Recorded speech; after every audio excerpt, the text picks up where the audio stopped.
মানবতা বিরোধী অপরাধের অভিযোগে বাংলাদেশ থেকে পালিয়ে যাওয়া সাবেক প্রধানমন্ত্রী শেখ হাসিনার বিরুদ্ধে গত সোমবার দ্বিতীয় গ্রেপ্তারি পরোয়ানা জারি করে আন্তর্জাতিক অপরাধ ট্রাইব্যুনাল। একই সাথে তার পাসপোর্টও বাতিল করা হয়েছে। ভারত থেকে তাকে দেশে ফিরিয়ে আনার জন্য জোর চেষ্টা চালাচ্ছে অন্তর্বর্তী সরকার। হাসিনাকে ফেরত পাঠাতে ভারতের কাছে ইতিমধ্যেই চিঠি পাঠিয়েছে বাংলাদেশ। ফেরত চেয়ে পাঠানো ঢাকার সেই চিঠি পাওয়ার বিষয়টি নিশ্চিত করেছে ভারত। হাসিনাকে কি ফেরত দেবে নয়াদিল্লি? যদি না দেয় তবে কি করবে ঢাকা? অনলাইন অফলাইনে যখন এই আলোচনা তুঙ্গে, ঠিক তখনই হাসিনার ভিসার মেয়াদ বাড়িয়েছে ভারত। হাসিনাকে ফেরত পাওয়া নিয়ে তৈরি হয়েছে নতুন সংশয়।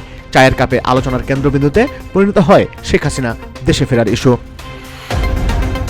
তবে ঠিক কী কারণে শেখ হাসিনার ভিসার মেয়াদ বাড়িয়েছে তার কারণ জানায়নি নয়াদিল্লি। এটা নিয়েও আলোচনা কম হয়নি। ঠিক কী কারণে হাসিনার ভিসার মেয়াদ বাড়িয়েছে ভারত? অবশেষে বেরিয়ে এলো এর আসল কারণ।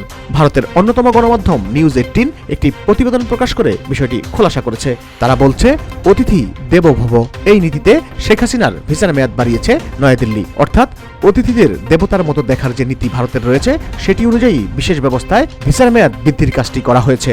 এর ফলে হাসিনা যেন দীর্ঘদিন ভারতে থাকতে পারেন, তার পথ সুগম করেছে ভারতের কেন্দ্র সরকার।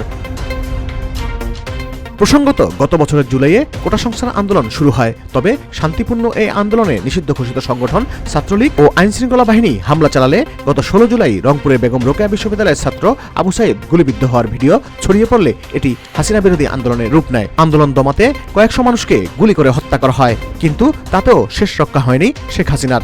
গত 5 আগস্ট সাধারণ মানুষ হাসিনার সরকারি বাসভবনে ঢুকে পড়েন। জনরোষ থেকে বাঁচতে ওই দিনই পালিয়ে দিল্লি চলে যান শেখ হাসিনা। ভারত শেখ হাসিনাকে দেবতার সম্মান দিলেও বাংলাদেশের মানুষ চায় শেখ হাসিনাকে ফিরিয়ে এনে যেন বিচারের মুখোমুখি করা হয়।